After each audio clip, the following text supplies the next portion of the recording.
नमस्कार साथियों, आइए आज की इस वीडियो में देखते हैं अकबर के शासनकाल से संबंधित महत्वपूर्ण वर्ष। अकबर के द्वारा जो प्रमुख निर्माण कार्य करवाए गए हैं उनको, अकबर के द्वारा किए गए समाज सुधार और अकबर की सैन्य व्यवस्था, अकबर द्वारा किया गया भूमि सुधार, इन सभी चीज़ों से संबंधित जो महत्वपूर्ण पॉइंट हैं उनको हम यहाँ पर देखेंगे, जहाँ से एग्जाम में क्वेश्चन आते हैं। यहाँ पर जितना पॉइंट लिखा गया ना उतना क्वेश्चन का आंसर यहाँ पर लिखा हुआ है, तो आप लोगों को इन सब को बढ़िया से अच्छे ढंग से तैयार करना है। यहाँ पर मैं आपको मदद करूँगा कि आप इसको तैयार कर ले जाएँ। देखिए, महत्वपूर्ण वर्ष में हमको तो ये मालूम है कि अकबर का जन्म कब हुआ था, तो 1542 में उसका जन्म होता है और 1556 ईस्वी में अकबर शासक बनता है और 56 से लेकर के 1560 तक जो बैरम खां था वो संरक्षक था और 60 तक जब बैरम खां संरक्षक था, 60 में ही बैरम खां की हत्या हो जाती है और 60 के जस्ट 2 साल बाद 1562 ईस्वी में अकबर ने क्या किया, ये दास प्रथा का अंत करवाया। तो 1562 ईस्वी में दास प्रथा का अंत करवाया गया था। किसने करवाया था? अकबर ने करवाया था। तो ये महत्वपूर्ण तिथि है जहाँ से पूछा जाता है कि अकबर ने दास प्रथा का अंत कब किया था, तो 1562 ईस्वी में किया गया था। आप जानते हैं कि ये दास प्रथा बहुत प्राचीन प्रथा थी। जैसे दिल्ली सल्तनत में आप देखे होंगे कि तमाम दास रखे जाते थे, गुलाम रखे जाते थे, उसी चीज़ों का इसने क्या किया, यहाँ पर अंत किया। जस्ट 1 साल बाद 62 के बाद 63 में 1563 में इसने तीर्थ यात्रा कर समाप्त कर दिया। आप जानते हैं कि कोई भी धार्मिक यात्रा जब की जाती थी, उस धार्मिक यात्रा को करने के उपलक्ष्य में सरकार को टैक्स देना पड़ता था। ये एक हिंदू हैं और हम किसी तीर्थ यात्रा पर जा रहे हैं तो हमको क्या करना पड़ता था, पहले शासक को टैक्स देना पड़ता था, तब हम उस तीर्थ यात्रा पर जा सकते थे। तो इस तरह से उसने क्या किया, तीर्थ यात्रा कर की समाप्ति कर दी। तीर्थ यात्रा कर की इसने क्या की, समाप्ति की। उसके बाद 1564 ईस्वी में इसने जजिया कर को समाप्त कर दिया। आप जानते हैं कि हिंदुओं से लिया जाने वाला एक धार्मिक कर था। हम हिंदू धर्म को मानते हैं, इसलिए हमको एक कर देना पड़ेगा। उस कर का नाम क्या है? जजिया कर। अगर हम हिंदू धर्म को मानते हैं तो हम किसी मंदिर, किसी तीर्थ स्थल पर जाते हैं तो भी हमको एक कर देना पड़ेगा। कौन सा कर? तीर्थ यात्रा कर। तो इस तीर्थ यात्रा कर को इसने 63 में और जजिया कर को इसने 64 में, दोनों करों को समाप्त किया। साथ ही साथ आप जानते हैं कि 1972 ईस्वी में जो अकबर था वो गुजरात विजय पर गया था, जहां पर उसने सबसे पहले पुर्तगालियों से मिलता है और वह समुद्र देखता है। तो जस्ट उसके एक साल पहले 1571 ईस्वी में गुजरात विजय जाने से पहले उसने क्या किया, आगरा के समीप ही फतेहपुर सीकरी नगर को स्थापित करने के लिए उसने क्या किया, उसका आधारशिला है ना, उसका उद्घाटन करके वह गया था। तो फतेहपुर सीकरी की स्थापना है ना कब होती है, तो 1571 में। भाई निर्माण कार्य शुरू हुआ 71 में, आगे टाइम लगेगा इसको निर्मित होने में, है ना। तो गुजरात विजय इसने जो की थी अकबर ने, वो 1572 ईस्वी में की थी और 1572 ईस्वी में गुजरात जाने से पहले 71 में ही क्या किया था, आगरा के समीप फतेहपुर सीकरी को स्थापित करने के लिए वहाँ पर नींव रख दी थी। और जब वह गुजरात विजय 1572 में कर लेता है तो वापस आता है, और वापस आता है तो गुजरात विजय करके आ रहा है ना, 72 में गुजरात विजय करके आया है, तो 73 में वह क्या करता है कि इसी फतेहपुर सीकरी में बुलंद दरवाजे का निर्माण करवाता है। बुलंद दरवाज़ा क्या है कि इसने एक विजय करके आया था और गुजरात विजय स्मारक के रूप में कह सकते हैं, गुजरात विजय स्मारक के रूप में उसने बुलंद दरवाजे का निर्माण करवाया। कहाँ पर करवाया? उसी फतेहपुर सीकरी में ही करवाया। अब फतेहपुर सीकरी 71 में स्थापित हुआ, 72 में वो गया है कहाँ पर, गुजरात विजय करने के लिए। और जब गुजरात विजय करके आया तो क्या किया भाई, गुजरात विजित कर लिया, खुश था, इसलिए उस गुजरात विजय के उपलक्ष्य में उसने स्मारक के रूप में बुलंद दरवाजे का निर्माण अगले साल जस्ट 1573 में किया, है ना। और इसके बाद इसने 1575 में जस्ट 2 साल बाद इसने 1575 में इबादत खाने की स्थापना की। इबादत खाना क्या होता है? इबादत खाना, जैसे ये मुख्य रूप से उस समय इस्लाम धर्म के जो धर्म गुरु होते थे वो अपने अपने विचारों से कौन सी चीज़ें अच्छी हैं, यानी जो धार्मिक चीज़ें हैं, कौन सी धार्मिक प्रवृत्ति अच्छी है, इन सभी चीज़ों पर क्या होता था, उसमें डिस्कशन होता था। ये एक प्रकार का भवन था जिसमें इस्लाम धर्म के धर्म गुरु आकर के अच्छी चीज़ों पर बातचीत करके, बहस करके निचोड़ निकालते थे। तो वो इबादत खाना हुआ करता था। तो इबादत खाने की स्थापना उसने कब की? 1575 ईस्वी में की थी।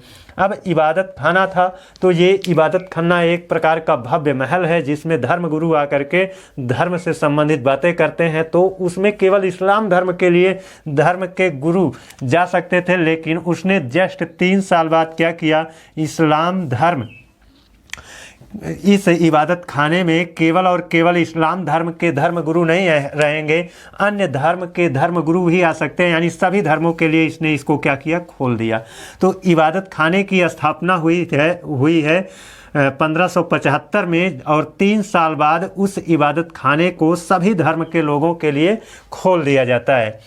अब देखिए, जब सभी धर्म के लोग आ कर के उस इबादत खाने में, इबादत खाना जो था सभी धर्म के लिए खुल चुका था, इसमें सभी धर्म के धर्म गुरु आते थे, इस्लाम धर्म है ना, हिंदू धर्म, जैन धर्म, बौद्ध धर्म, सभी धर्म के धर्म गुरु आते थे। वह अपने धार्मिक विचारों पर चर्चा करते थे और कभी कभी ऐसा होता था कि कोई निचोड़ नहीं निकलता था, बात फंस जाती थी, कोई निष्कर्ष नहीं निकल पाता था। तो अब कौन उसका निष्कर्ष निकालेगा? कोई रह नहीं जाता था, क्योंकि सभी तो धर्म गुरु हैं। किसका माना जाए? इस्लाम वाले धर्म गुरु का माना जाए कि ये सिख धर्म वाले का माना जाए कि बौद्ध धर्म वाले का माना जाए कि हिंदू धर्म? ये एक बहुत बड़ी पेच फंस जाती थी। कौन निर्णय करे? कोई निर्णय नहीं करता था। तब उसने क्या किया, मजहर की उसने घोषणा की, है ना। अकबर ने जस्ट 1 साल बाद जब सभी धर्मों के लिए खोल देता है, ये सभी धर्मों के लिए इबादत खाना जब खोल देता है, तो उसने 1 साल बाद मजहर की उसको घोषणा करनी पड़ी। क्यों? क्योंकि अंतिम निष्कर्ष देने वाला कोई नहीं था। तो अंतिम निष्कर्ष देने वाला वो स्वयं बना, तो अपने को स्वयं मजहर घोषित किया। इसका मतलब है कि जब कोई भी ऐसा मुद्दा फंस जाएगा कि सभी धर्मगुरु एक चीज़ पर एक निष्कर्ष पर नहीं जा पाएंगे, उस समय अंतिम निर्णय कौन देगा? तो शासक देगा, और शासक उस समय मजहर के रूप में अपने आप को स्थापित करेगा। तो इस मजहर की स्थापना अकबर ने की थी। कब की थी? 1579 ईस्वी में की थी।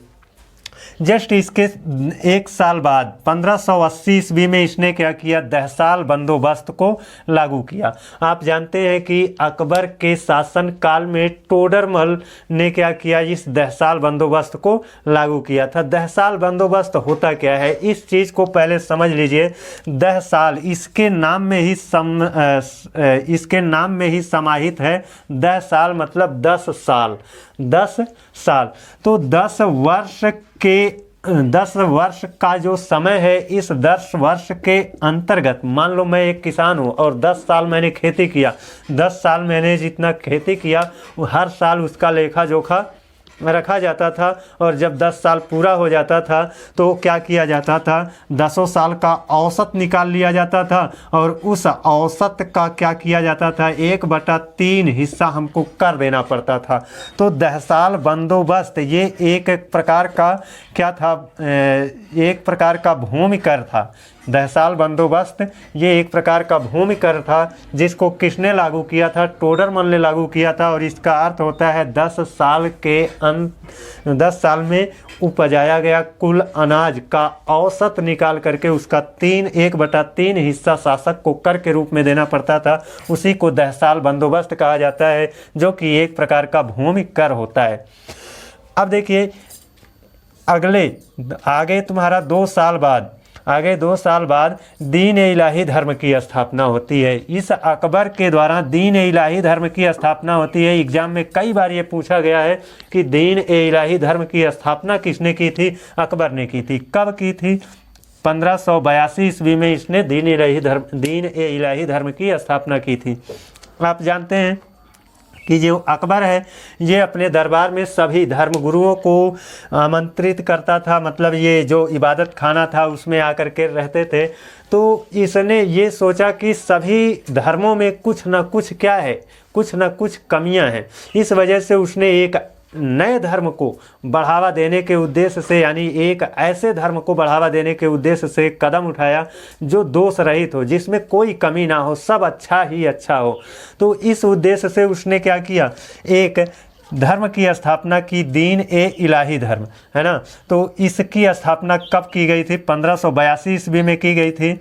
और 1585 ईस्वी में इसने अपनी राजधानी को क्या बनाया, लाहौर को अपनी राजधानी बना दिया। एक चीज़ आप जानते रहिए कि इसने ये जब शासक बना है तब इसकी राजधानी क्या है, आगरा है। लेकिन इसने क्या किया, 1571 ईस्वी में फतेहपुर सीकरी की स्थापना की नींव रखता है और बाद में ये क्या करता है, फतेहपुर सीकरी को अपनी राजधानी बनाता है। अब वो राजधानी अपनी कहाँ बनाया है, लाहौर बनाया है। तो अकबर का शासन काल जो शुरू हुआ है वो आगरा की राजधानी से शुरू हुआ है। उसका जो शासन काल बीता है वो कहाँ बीता है, वो ये क्या नाम है, फतेहपुर सीकरी जो राजधानी बनाया था वहाँ बीता है। और जीवन के जो अंतिम चरण में चल रहा था तब क्या था, उसने अपनी राजधानी लाहौर को क्या किया, स्थापित किया। और इसके जीवन का अंतिम जो आक्रमण था वो आक्रमण दक्षिण भारत में असीरगढ़ किले पर था। और इस असीरगढ़ किले को वह जीत करके अपने साम्राज्य में मिला लेता है। और जस्ट 4 साल के बाद 1605 ईस्वी में इसकी मृत्यु हो जाती है। इसकी मृत्यु से संबंधित रोचक चीज़ें हैं, उसको थोड़ा सा जान लें हम आप लोग कि ये जब अकबर बहुत लंबे समय तक शासन किया है, लगभग 50 साल तक इसने शासन किया है, 49 साल कुछ माह 50 साल तक इसने शासन किया। और इसका शासन काल लंबा रहा। तो इसका जो लड़का था ना, जिसका नाम जहांगीर है ना, जिसके बचपन का नाम सलीम था, जहांगीर क्या है कि ये अकबर का शासन काल लंबा होने की वजह से वह उम्र दराज हो गया था, वह शासक बनना चाहता था। और वह शासक बनना चाहता था, इस कदम में वह क्या करता है, वह कई सारी गलतियां करता है।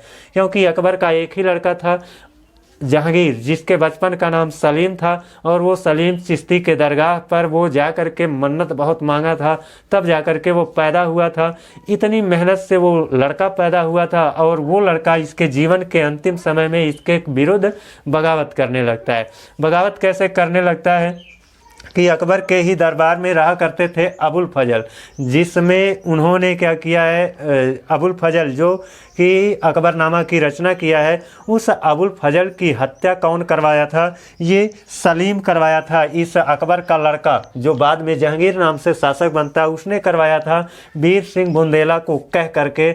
तो इस तरह से इसके कुछ ऐसे कार्य थे जहांगीर के कि उससे वह दुखी हो जाता था। दुखी हो जाने की वजह से इसकी मृत्यु हुई थी। तो ऐसा कहा जाता है कि अकबर कुछ और जीता, लेकिन पुत्र ने इसको जीवित नहीं रहने दिया। यानी वो बहुत सारा टेंशन इसको दे दिया और 1605 ईस्वी में ही ये लुढ़क गया। अब देखते हैं इसके द्वारा जो निर्माण कार्य किया गया है, यहाँ से भी क्वेश्चन पूछा जाता है। जैसे आगरा का किला इसने बनवाया है। एक चीज़ आप लोग याद रखिएगा कि दिल्ली का लाल किला, दिल्ली में जो लाल किला है वो शाहजहां बनवाता है, लेकिन आगरा में लाल किला किसने बनवाया, तो वो अकबर ने बनवाया है। और आप जानते हैं कि लास्ट में लाहौर को इसने राजधानी बनाया था। तो लाहौर को राजधानी बनाया तो वहाँ पर किले का तो निर्माण करना ही पड़ेगा। अतः लाहौर का किला भी इसने बनवाया था और इलाहाबाद में किले का निर्माण भी इसने करवाया था। और ये भी आप जानते हैं, पहले हमको ये रखना चाहिए, फतेहपुर सीकरी में शाही महल का निर्माण, फतेहपुर सीकरी को इसी ने स्थापित करवाया, उसमें शाही महल का निर्माण करवाया। अब जब फतेहपुर सीकरी को स्थापित करवाया है, उसका वो अपना क्या है, राजधानी भी फतेहपुर सीकरी को बनाता है, तो जाहिर सी बात है फतेहपुर सीकरी में बहुत सारे निर्माण कार्य होंगे। तो इसी फतेहपुर सीकरी में पंचमहल का निर्माण करवाया गया था, है ना। अभी यहाँ पर हमने बताया था बुलंद दरवाज़ा के निर्माण से संबंधित, तो बुलंद दरवाज़ा का निर्माण भी फतेहपुर सीकरी में हुआ था, है ना। इबादत खाना का निर्माण भी वहाँ पर हुआ था। और ये दीवान खास का निर्माण भी उसने कहाँ करवाया, उसी फतेहपुर सीकरी में करवाया।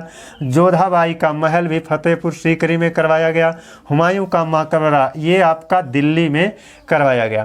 तो इस तरह से ये इसके कुछ निर्माण कार्य हैं जो कि कहाँ पर स्थित हैं, अधिकतर वो फतेहपुर सीकरी में है। एक बार इसको रिकॉल कर लीजिए। आगरा में क्या है, लाल किला है। लाहौर में भी क्या है, किला है। इलाहाबाद में भी क्या है, किला है। उसके बाद पंचमहल ये फतेहपुर सीकरी में है। कहाँ पर है, फतेहपुर सीकरी में है। बुलंद दरवाज़ा ये कहाँ पर है, फतेहपुर सीकरी में है।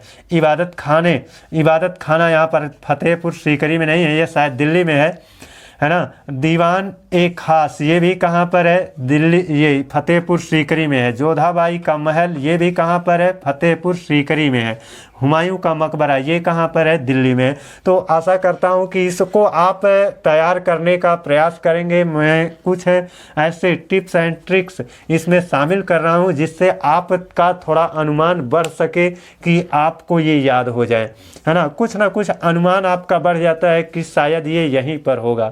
तो इस तरह से अगर थोड़ा बहुत भी हमारे माध्यम से आप लोग तैयार कर लेते हैं तो मैं अपने आप को यही समझूंगा कि मेरा पढ़ाया हुआ आप लोगों के काम आया, और इसको मैं अपने जीवन का एक सफल पॉइंट मानूंगा, है ना। समाज सुधार के क्षेत्र में इसने क्या किया, आप जानते हैं कि दास प्रथा का पर इसने रोक लगाया था। यहाँ पर मैंने बताया कि 1562 ईस्वी में इसने दास प्रथा को पूरी तरह से रोकने का प्रयास किया। इसने सती प्रथा पर रोक लगाया। जैसे आप जानते हैं कि कोई स्त्री रहती थी, पति के मर जाने पर उस स्त्री को पति का जो दाह संस्कार हो रहा है, अग्नि जल रही है, तो उसी में कूद करके जान देने की प्रथा थी। तो ये एक बहुत ही बेकार प्रकार की प्रथा थी। ऐसी बेकार प्रकार की प्रथा को उसने समाप्त करने का प्रयास किया और कुछ हद तक सफल भी रहा। इसने बाल विवाह पर रोक लगाया। बाल्यावस्था में ही विवाह हो जाते थे, उस बाल विवाह पर इसने रोक लगाया। आप जानते हैं बाल विवाह कितना बड़ा अपराध है। तो इसने इस समय 2 लड़कियों के लिए और लड़कों के लिए उम्र निर्धारित की। बाल विवाह पर रोक लगाते हुए उसने अपने साम्राज्य में अनाउंसमेंट कर दिया कि 16 साल का लड़का और 14 साल की लड़की ही होनी चाहिए, तभी शादी होगी, वरना नहीं होगी। तो इसने बाल विवाह पर रोक लगाते हुए उम्र सीमा लड़कों के लिए 16 और लड़कियों के लिए 14 वर्ष निर्धारित की थी। इसने बहु विवाह प्रथा पर भी रोक लगाया, यानी एक व्यक्ति कई सारी जो शादियां करते थे उस पर इसने रोक लगाया। हालांकि ये इसकी अपनी भी कई शादियां थीं, इस वजह से ये बहुविवाह प्रथा उतना सक्सेस नहीं हो पाया, क्योंकि शासक खुद नहीं इस पर कायम था तो किस तरह से उस साम्राज्य में सुधार कर सकता था। इसीलिए कहा जाता है कि पहले खुद सुधरो फिर दुनिया को सुधारो, है ना। नसीहत तभी देनी चाहिए जब वो गुण अपने अंदर हो। और हम खुद क्या है कि एक दलदल में फंसे हैं, है ना, और आपको क्या है कि इस नसीहत दे रहे हैं। और इसने क्या किया, विधवा विवाह पर प्रोत्साहन दिया। विधवा विवाह पर प्रोत्साहन दिया यानी जब इसने सती प्रथा पर रोक लगा दी, यानी जब सती प्रथा, पति के मर जाने पर स्त्री विधवा हो जाती थी तो वह क्या करती थी कि पति की चिता में ही कूद करके जान दे देती थी, तो वो सती प्रथा थी। लेकिन अब तो जान नहीं दे पाएंगी तो उनको विधवा बन करके जीवन यापन करना पड़ेगा, लेकिन उन विधवाओं को सहारा मिल जाए, इसलिए उनकी दोबारा शादी हो जाए। इस पर उसने क्या किया, विधवा विवाह को प्रोत्साहन दिया। और खुद भी अकबर ने एक विधवा से विवाह करके ये साबित भी किया था। आप जानते हैं कि ये जो बैरम खां था इस संरक्षक, उसकी पत्नी सलीमा बेगम थी, उससे उसने क्या किया था, विवाह किया था। और इसने क्या किया, देखा कि समाज में क्या है कि बहुत ज़्यादा भद्दगी है ना। वैश्यालय को इसने समाज से दूर कर दिया। ताकि वहाँ पर अच्छे घर घराने के लोग ना पहुँच सके, वहाँ उनकी सोच ना जा सके। तो वेश्यालय को इसने समाज से दूर करने का काम किया, और जिस जो वेश्यालय दूर स्थापित होते थे उनको नाम क्या दिया, शैतानपुरी नाम से उनको अंकित करवा दिया, ताकि लोग इस शैतानपुरी नाम से लोग थोड़ा सा भयभीत हों। इसने भूमि सुधार के क्षेत्र में कुछ कार्य किए, जैसे इसने जब्त प्रणाली को लागू किया। जैसे आप जानते हैं कि जब्त प्रणाली क्या होती है, तो जब्त प्रणाली यानी भूमि को माप करके उसके आधार पर कर वसूल करना। भूमि को माप करके यानी जितना भूमि है उस आधार पर कर वसूल करना। मेरे पास ज़्यादा भूमि है और तुम्हारे पास कम भूमि है, तो मेरे पास ज़्यादा है तो मुझको क्या है, ज़्यादा भूमि कर देना पड़ेगा, और आपके पास भूमि कम है तो आपको कम कर देना पड़ेगा। तो इस तरह की व्यवस्था को उसने लागू किया, यानी जब्त प्रणाली को लागू किया। पहले क्या था कि ये समस्या हुआ करती थी, है ना, ये समस्या हुआ करती थी। हालांकि जो इसका अकबर का जो पूर्वगामी माना जाता है शेर शाह सूरी, उसने भी इस जब्त प्रणाली को लागू किया था, और इसी जब्त प्रणाली को ये नकल करके अकबर ने भी अपने शासनकाल में लागू करवाया। इसने दहसाल बंदोबस्त को लागू किया। यहाँ पर मैंने अभी इसको बताया था कि दहसाल बंदोबस्त क्या होता है। 10 साल में उपजाए गए कुल अनाजों का औसत निकाल करके उसका 1/3 भाग वसूल करना ही दहसाल बंदोबस्त कहलाता था। तो ये पॉइंट है, इनको भी तैयार रखिए। इनके द्वारा जो सेना में सुधार किया गया, वो सेना में सुधार क्या था, एक एक पॉइंट दोस्तों आपके लिए बहुत इंपॉर्टेंट है। इसने मनसबदारी प्रथा की शुरुआत की। अब ये मनसबदारी प्रथा क्या होती है, जैसे सबसे ऊपर क्या होता था, शासक होता था। सबसे ऊपर क्या है, शासक है, उसके नीचे क्या रहते थे, तमाम अन्य पदाधिकारी रहते थे। बड़े पदाधिकारी, उससे छोटे, उससे छोटे, उससे छोटे, सबसे छोटे, इस तरह से तमाम पद बंटे हुए थे। तो उसमें क्या किया ना कि इसने जो छोटा पद है उसके पास थोड़े सैनिक उसके पास भी रहेंगे, उससे जो बड़ा पद है उसके पास थोड़ा ज़्यादा सैनिक रहेंगे, उससे बड़ा उसके पास और ज़्यादा सैनिक रहेंगे, जो सबसे बड़ा उसके पास सबसे ज़्यादा सैनिक रहेंगे। इस तरह से उसने जो पद था उस पद पर रहने वाले व्यक्ति के अंडर में कुछ कुछ सेनाओं को क्या किया, नियुक्त किया। तो इसी को कहा जाता है मनसबदारी प्रथा। मनसबदारी प्रथा की शुरुआत किसने की थी, तो उसको शुरुआत करने वाला अकबर था। साथ ही साथ इस अकबर ने घोड़ा दागने और सैनिकों का हुलिया लिखने की प्रथा की भी शुरुआत की। आप लोग जानते हैं कि दिल्ली सल्तनत के अंतर्गत एक शासक हुआ था अलाउद्दीन खिलजी। अलाउद्दीन खिलजी ने घोड़ा दागने की प्रथा का प्रचलन किया था, सैनिक का हुलिया लिखने की प्रथा का प्रचलन किया था, है ना। तो उन प्रथाओं को यह पुनर्जीवित किया। साथ ही साथ इसने जो बलबन था, बलबन ने सिजदा और पैबोस प्रथा को चालू किया था। तो सिजदा प्रथा यानी पेट के बल पर भूमि पर लौट करके अभिवादन करना, पैबोस प्रथा यानी पैरों का चुंबन करना। इस तरह की जो प्रथा थी बलबन की थी, बलबन की प्रथा सिजदा और पैबोस, है ना। तो इन दोनों प्रथाओं को भी इसने क्या किया, शुरू करवाया। तो अलाउद्दीन खिलजी के जो योजनाएं थी, जो इसके कार्य थे, अलाउद्दीन खिलजी के द्वारा जो लागू किया गया था घोड़ा दागना और सैनिक का हुलिया लिखना, और बलबन के द्वारा जो सिजदा और पैबोस चलाया गया था, उन प्रथाओं को भी इसने क्या किया, शुरू किया।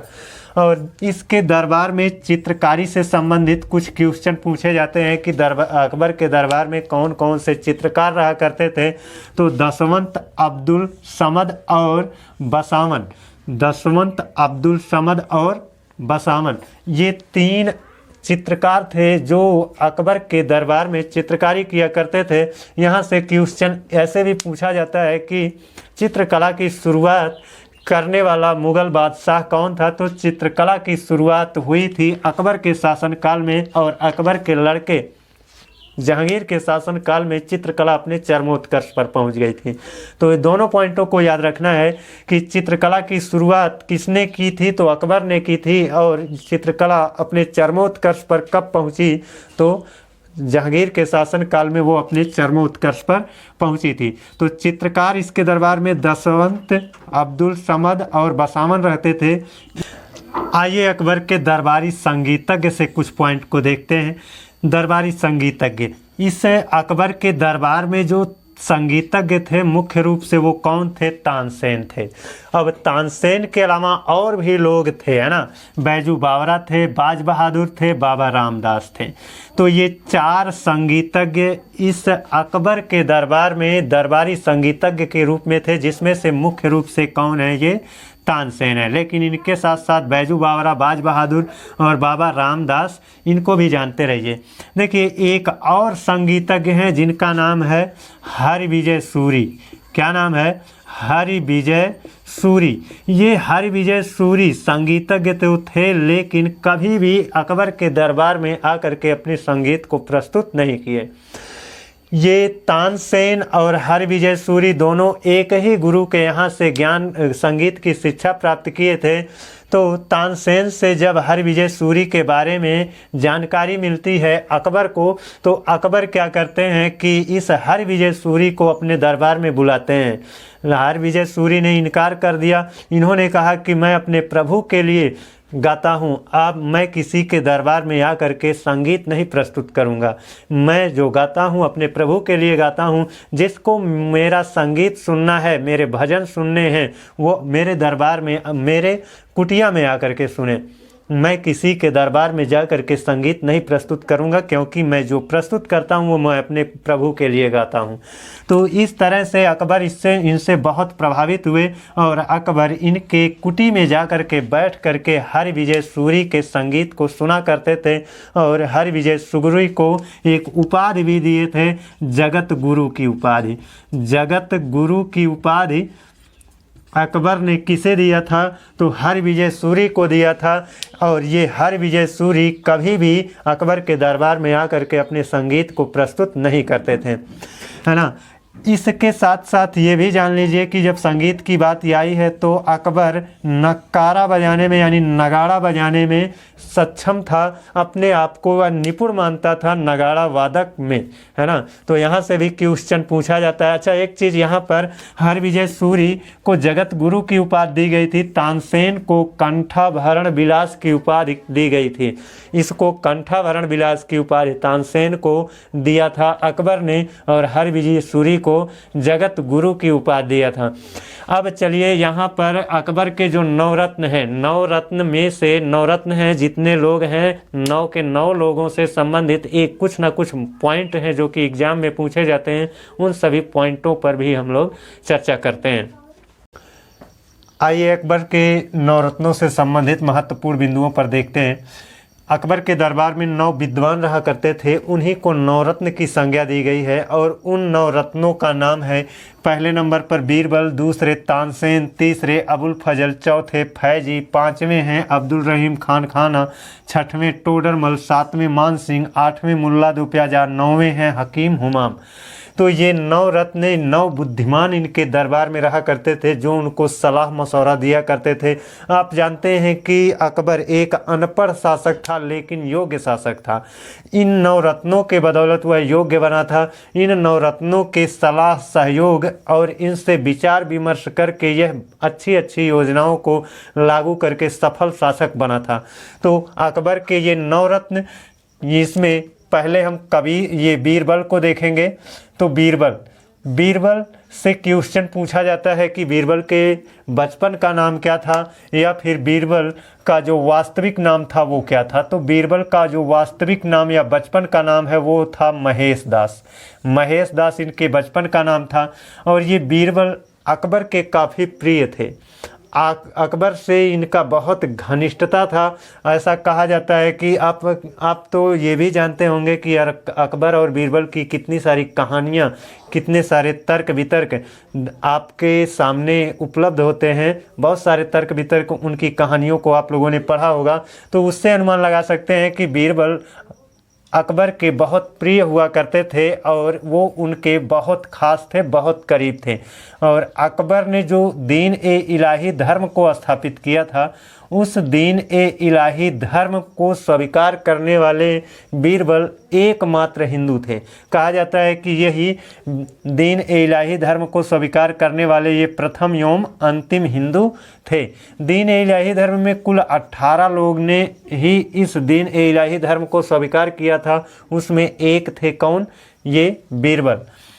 बीरबल को अकबर ने कविराज की उपाधि दी थी। यहाँ से भी क्वेश्चन पूछा जाता है कि बीरबल को अकबर ने कौन सी उपाधि दी थी, तो बीरबल को अकबर ने कविराज की उपाधि दी थी। और इस बीरबल की मृत्यु 1585 ईस्वी में हो गई थी, जो आज बलूचिस्तान एरिया जो पाकिस्तान में पड़ता है, वहीं पर इन्होंने एक सैन्य अभियान किया और उसी में इनकी मृत्यु हुई थी। तो इनकी मृत्यु कब हुई थी बीरबल की? तो 1585 ईस्वी में इनकी मृत्यु हुई थी। और इनकी मृत्यु से अकबर बहुत दुखी हुए थे, है ना। कहा जाता है कि कुछ दिनों तक उन्होंने खाना पीना भी छोड़ दिया था, इतने शोक में वो चले गए थे। क्यों? क्योंकि बीरबल अकबर के बहुत प्रिय थे। हर कार्य में, हर चीज़ों में, तर्क वितर्क में इन्हीं से वो सलाह मशवरा प्रारंभिक तौर पर लिया करते थे। अगले नवरत्न में शामिल थे तानसेन।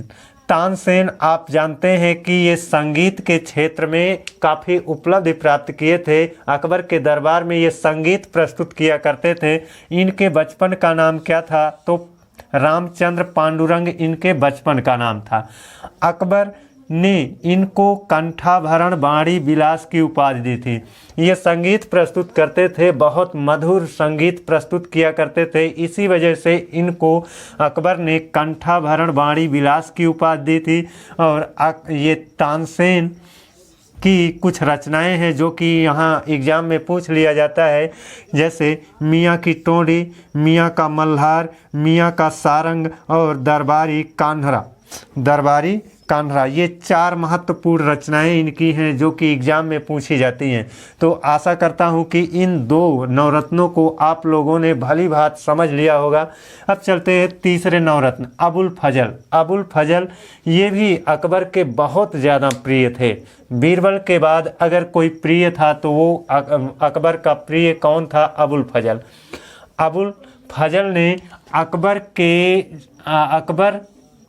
की आत्मकथा लिखी।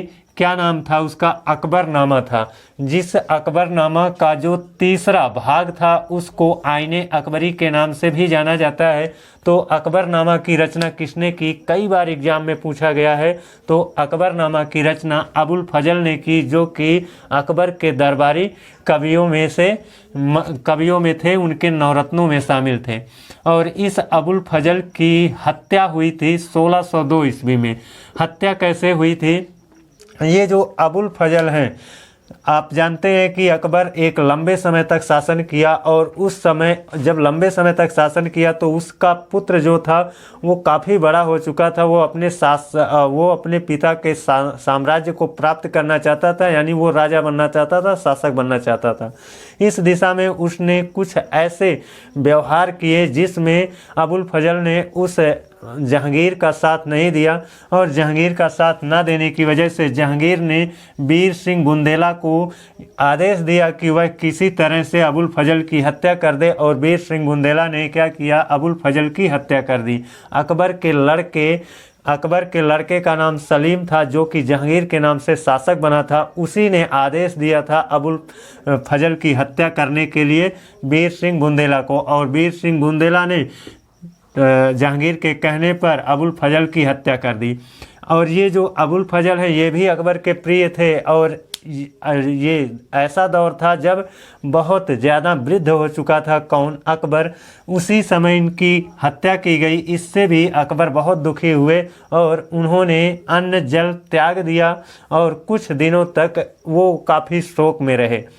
कहा जाता है कि अबुल फजल की हत्या के कारण ही वो काफ़ी ज़्यादा निराश हो गए थे, बहुत उदास होकर के रहा करते थे और इसी सिलसिले में उनकी मृत्यु भी हुई थी। ये अबुल फजल जो थे, इनको इतिहास का, दर्शन का, साहित्य का, इन सभी क्षेत्रों का काफ़ी अनुभव था। इन सब से संबंधित चीज़ों का वो अपना अनुभव साझा किया करते थे। इन सभी मुद्दों से संबंधित सलाह और मशवरा देने का काम अकबर को किया करते थे। कौन? अबुल फजल। अबुल फजल के भाई का नाम फैजी था, वो भी अकबर के नवरत्नों में से शामिल थे। ये चौथे नवरत्न हैं, है ना, अबुल फजल। ये अबुल फजल, फैजी क्या हैं? अबुल फजल के भाई हैं। इनके द्वारा कई पुस्तकों का फारसी भाषा में अनुवाद किया गया। ये अकबर का जो अनुवाद विभाग था, उसने बहुत सारी पुस्तकों का फारसी भाषा में अनुवाद करवाया ताकि वो उसको पढ़ा जा सके फारसी भाषा में भी। इस उद्देश्य से उसने अनुवाद विभाग को स्थापित किया था और अनुवाद विभाग में फैजी सम्मिलित थे और अनुवाद विभाग में उन्होंने कई सारी पुस्तकों की रचना की। जैसे सूरदास की जो पुस्तक है नल दमयंती, इस नल दमयंती का फारसी भाषा में सहेली के नाम से अनुवाद किसने किया था? तो फैजी ने किया था। ये भी एग्जाम में क्वेश्चन आया है कि नल दमयंती का सहेली नाम से अनुवाद फारसी भाषा में किसके द्वारा किया गया है? तो अबुल फजल के भाई फैजी के द्वारा इसका अनुवाद फारसी भाषा में किया गया है। अब चलिए पांचवें नवरत्न अब्दुल रहीम खान खाना को देखते हैं। अब्दुल रहीम खान खाना, इनका जो मूल नाम था वो अब्दुल रहीम ही था, है ना। खान खाना की उपाधि इनको दी गई थी। किसने दिया था? अकबर ने दिया था।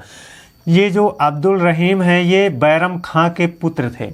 बैरम खां कौन है? आप जानते हैं, अकबर का ये संरक्षक हुआ करता था। 1556 से 1560 तक बैरम खां संरक्षक किसका था? अकबर का था। तो अकबर का ये बैरम खां संरक्षक था। जब बैरम खां की मृत्यु हो जाती है तो बैरम खां के पुत्र अब्दुल रहीम को वो अपने संरक्षण में लेता है, उसकी शिक्षा दीक्षा करवाता है और उसको अपने नवरत्नों में भी शामिल करता है। और जब वो गुजरात विजय करके आया था, अकबर जब गुजरात विजय करके आया था, 1572 में गुजरात विजय किया और गुजरात विजय करके आता है, तो इस अब्दुल रहीम को उसने खान खाना की उपाधि दी थी, है ना। तो खान खाना की उपाधि इसको किस उपलक्ष्य में दी? गुजरात विजय के उपलक्ष्य में दी। यहाँ से भी क्वेश्चन पूछा जाता है कि अकबर ने खान खाना की उपाधि किसे दी थी? तो अब्दुल रहीम को दी थी। और अकबर ने जो अनुवाद विभाग बनाया था, उस अनुवाद विभाग में ये क्या थे? कार्य करते थे। तो इनका जो कार्य क्षेत्र था वो अकबर के अनुवाद विभाग में ही इनका जो कार्य शैली था, उनका कार्य क्षेत्र था। अगले नवरत्न, छठवें नवरत्न के रूप में टोडरमल हैं। टोडरमल, आप जानते हैं कि टोडरमल शेर शाह सूरी के दरबार में भी रह करके भूमि सुधार कई किए थे। उसी तरह से जब टोडरमल के द्वारा जो भूमि सुधार किया गया था उसको अपना रहा था कौन? अकबर। और तो अकबर इस टोडरमल को अपने दरबार में बुलाया, यानी टोडरमल शेर शाह सूरी और अकबर दोनों के ही दरबार में रह करके भूमि सुधार का काम किए हैं। अकबर के समय में दहसाल बंदोबस्त इसी टोडरमल ने ही लागू किया था। आपको अभी अभी कुछ समय पहले हमने दहसाल बंदोबस्त क्या है इस चीज़ को परिभाषित किया था। तो दहसाल बंदोबस्त जो कि एक का भूमि कर हुआ करता था, है ना, भूमि कर सुधार के क्षेत्र में दहसाल बंदोबस्त लागू किया गया था अकबर के द्वारा। उसको तैयार करने वाला, उसको लागू करने वाला कौन था? तो ये टोडरमल था। अब चलते हैं अगले नवरत्न की ओर, मान सिंह। आप जानते हैं कि मान सिंह ये कौन है? राजा भारमल के पौत्र हैं और भगवान दास के ये पुत्र हैं। राजा भारमल जब ये राजस्थान वाले एरिया में शासक के रूप में थे तो वहाँ पर अकबर ने अभियान किया था और राजा भारमल ने आत्मसमर्पण कर इन अकबर के साथ वैवाहिक संबंध स्थापित किया था। अपनी पुत्री का हाथ अकबर के हाथ में दिया था, जो कि कहानियों में जोधाबाई के नाम से जानी जाती हैं। तो उसी जोधाबाई के भाई का नाम क्या था? मान सिंह। जोधाबाई के भाई का नाम क्या था? मान सिंह। और ये अकबर के दरबार में रहा करते थे। कहा जाता है कि जब राजा भारमल ने अपनी पुत्री को अकबर से विवाहित कर दिया तो उसी के साथ अपने पुत्र भगवान दास और अपने पौत्र मान सिंह को इस अकबर के दरबार में भेजा सेवा कार्य के लिए। और ये मान सिंह सैन्य अभियान के रूप में जाना जाता है। ये मुख्य रूप से कहा जाता है कि ये योग्य सेनापतियों में इसकी गिनती होती थी और इसने महाराणा प्रताप के विरुद्ध हल्दी घाटी के युद्ध में सेना नायक की भूमिका निभाई थी और उसमें वो सफल रहा महाराणा प्रताप को पराजित करने में। अगले जो महत्वपूर्ण नवरत्न है मुल्ला दो प्याजा 8वें नंबर पे हैं। मुल्ला दो प्याजा ये बहुत बुद्धिमान व्यक्ति थे। कहा जाता है कि इनको प्याज बहुत पसंद हुआ करते थे, इस वजह से इनका नाम मुल्ला दो प्याजा पड़ा। और बुद्धिमान थे तो बुद्धिमान होने की वजह से ये वाकपट में बहुत चतुर थे। विचार विमर्श करने में जो अकबर था वो इनसे विचार विमर्श लिया करता था, सलाह लिया करता था और ये हाजिर जवाबी भी थे, यानी तुरंत जवाब देने में ये सक्षम थे। इसी वजह से अकबर इनको अपने दरबार में रखा करता था और इनसे सलाह एवं इनसे विचार विमर्श किया करता था। अगले 9वें नवरत्न के रूप में है 9वें नवरत्न के रूप में है हकीम हुमाम। ये अंतिम नवरत्न है और ये रसोइये के कार्य को ये संभाला करते थे, यानी रसोई घर प्रबंधन कार्य इनके जिम्मे था। कहा जाता है कि अकबर जो थे वो इन पर बहुत विश्वास करते थे। इनके द्वारा तैयार किए गए खाने पर, भोजन पर उनका विश्वास था, है ना। इस वजह से इनको अपने दरबार में रखा करते थे। साथ ही साथ ये हकीम हुमाम जो हैं ये काफ़ी बुद्धिमान थे और अकबर के विश्वसनीय थे। इस वजह से इनको अकबर अपने नवरत्नों में शामिल किया था, अपने दरबार में शामिल किया था। इनसे भी कभी कदा विचार विमर्श, सलाह मशवरा का कार्य करता था। तो ये थे अकबर के दरबार में रहने वाले नवरत्न। इन नवरत्नों से जो महत्वपूर्ण क्वेश्चन बनते हैं, एग्जाम में पूछे जाते हैं, उसको मेरे अंदर जो क्षमता थी उस हिसाब से मैंने इसको वर्णित कर दिया है।